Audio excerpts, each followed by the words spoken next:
नमस्कार। Hindi dictation YouTube channel पर आप सभी का स्वागत है। रेडी हो जाइए डिक्टेशन लिखने के लिए। 5 सेकंड में डिक्टेशन शुरू होगा।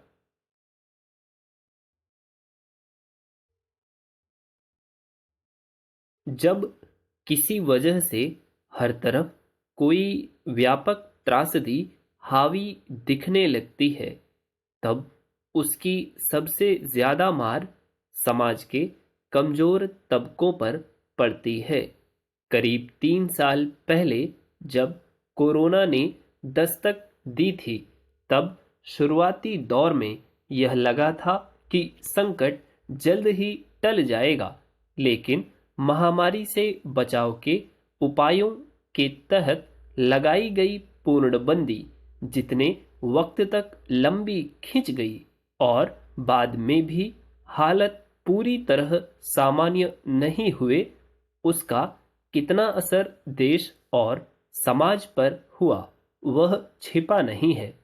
इस बीच ऐसी खबरें सुर्खियों में नहीं आ सकी जिसमें हाशिए के लोगों को कई तरह की त्रासदी से जूझना पड़ा, और उसका असर आज भी उनके परिवारों पर कायम है।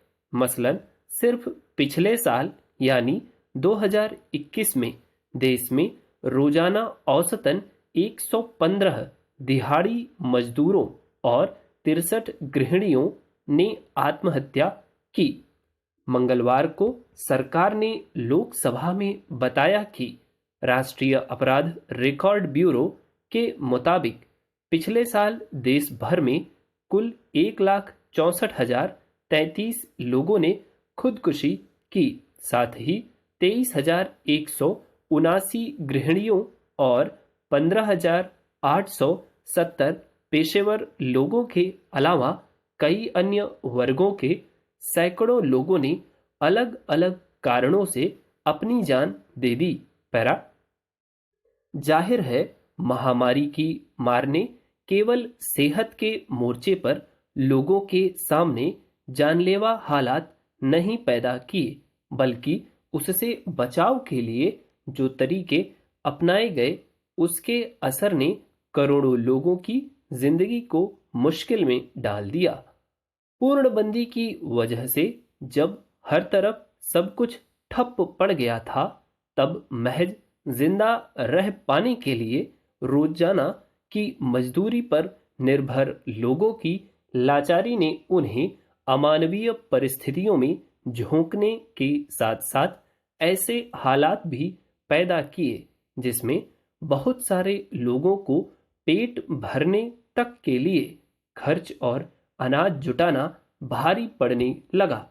सब कुछ बंद होने की वजह से हर तरफ काम धंधे खत्म थे और दिहाड़ी करके गुजारा करने वालों को कोई रोजगार नहीं मिल रहा था।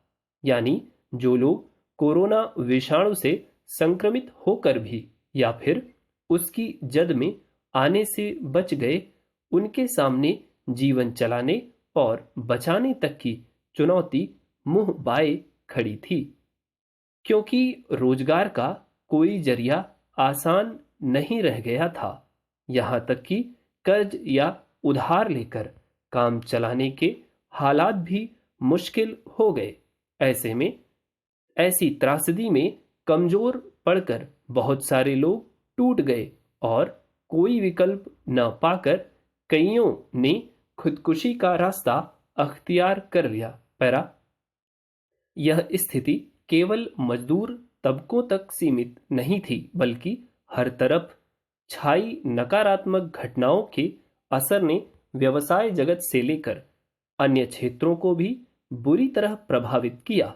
इसमें संदेह नहीं कि विकट परिस्थितियों में सरकार ने मुफ्त अनाज से लेकर कई स्तर पर सहायता मुहैया कराने का दावा किया, लेकिन जरूरत के मुकाबले मदद की सीमा एक व्यापक त्रासदी में फंसे बहुत सारे लोगों की जान बचा पाने में कारगर साबित नहीं हुई।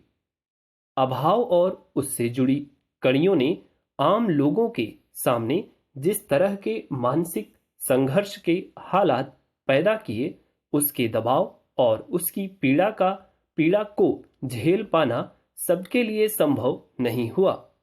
जाहिर है अब सरकार अगर लोगों की जिंदगी बचाने के नाम पर कोई बड़ा कदम उठाती है तो उसे ध्यान रखना चाहिए कि कहीं उनसे जुड़ी कड़ियों से ही लोगों के सामने जान देने की लाचारगी न पैदा हो। उन वजहों और नीतियों पर भी गौर करने की जरूरत है जिसके असर से पिछले 7 सालों में दिहाड़ी मजदूरों की खुदकुशी की संख्या में करीब 3 गुना की बढ़ोतरी हो गई है। उम्मीद है डिक्टेशन आपको अच्छी लगी हो, और ऐसी डिक्टेशन पाने के लिए चैनल को सब्सक्राइब करिए, वीडियो को लाइक कर दीजिए, और कोई कमेंट है तो please welcome. That's all, thank you.